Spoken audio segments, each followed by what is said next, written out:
매주 리더십 TV를 애청해 주시는 시청자 여러분, 안녕하세요. 반갑습니다. 오늘은 2023년 7월 23일 일요일 아침 리더십 TV 201번째 시간입니다. 오늘 내용의 핵심은 강한 연상력과 통찰력의 기찰이 정치인이나 지도자의 리더십에 어느 만큼 중요한지 그 사례를 공유하겠습니다.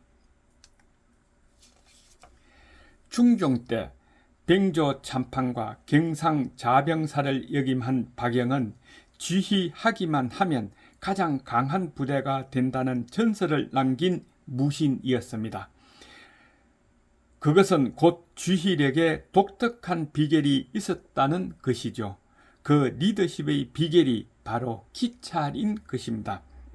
한 번은 이런 일이 있었습니다. 박영이 김해 부사로 동원에 앉아 있는데 동원 이웃에서 여자 우는 소리가 들렸습니다. 그는 당장 형리를 시켜 그 여자를 데려오게 하여 어찌 우느냐고 물었죠.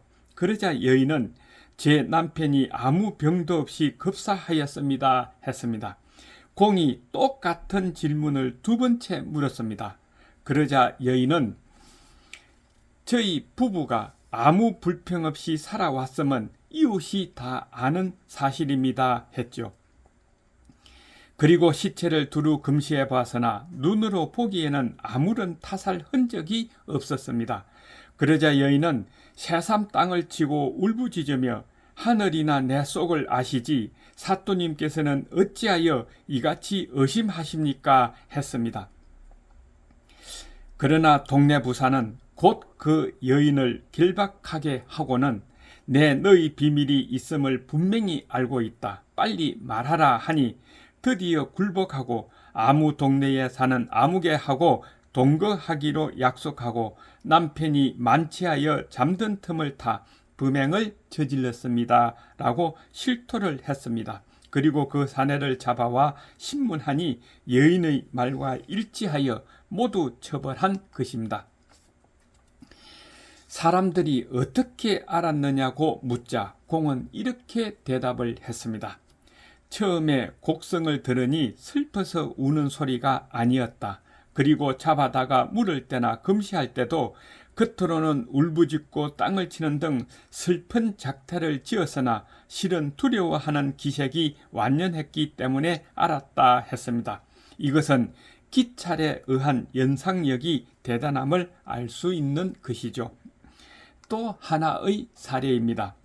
언젠가 박영은 반역을 깨었다는 무고를 받고 금부에 갇히게 되었습니다. 그는 신문을 당할 때마다 뼈마디가 부서질 정도로 혹심한 고문을 받았습니다. 그러나 그는 결백을 주장하거나 억울함을 호소할 생각은 전혀 하지 않고 추관에게 한마디 질문했을 뿐이었습니다. 경주 부윤인 유인숙도 대역죄로 잡혀들어 왔는가 하니 추관이 그렇다고 하자 나보다 먼저 잡혀왔겠지 하고 의미 있는 말을 했습니다. 그리고 임금이 직접 신문하기 위해 공을 불러들이자 임금 앞에서 박영은 이번 대역죄를 고발한 자는 김해 백성 김억제가 틀림없는 줄 아옵니다 라고 말했습니다. 그런데 고발자는 극비로 숨겨두는 것이 상식인지라 임금이 의아해 묻자 그는 이렇게 아뢰었습니다. 만약 그렇다면 그자와 원한을 맺은 자로 유인숙이 소신보다 심했으니 유인숙이 먼저 잡혀들었다면 틀림없이 그자의 소행이 아니겠사옵니까? 그 사람이 문서를 위조하여 남의 전답을 탈취하려고 신이 수령으로 있는 김해에 소송했다가 말이 궁하여 쫓겨나면서 신에게 원한을 품었고 경주에 가서 다시 소송을 제기하자 그 간율함에 분노한 유인숙이 감사에게 보고하여 형벌을 내싸운 적 그 원한이 신보다 심했을 것이옵니다 했습니다. 이에 임금은 이를 확인하고자 영문도 모르고 고초를 겪고 있는 유인숙을 불러들여 자초지종을 물었습니다. 이로써 유인숙도 비로소 내막을 알게 되었고 공의 진술과 일치하므로 무고자인 김억제를 불러들여 신문을 하였습니다. 결국 김억제는 굴복하여 무고죄로 형벌을 받은 것이죠. 이처럼 박영은 상황 판단에 능했으며 남의 말이나 안색을 잘 살펴 속마음을 알아내는데 빈틈이 없었습니다.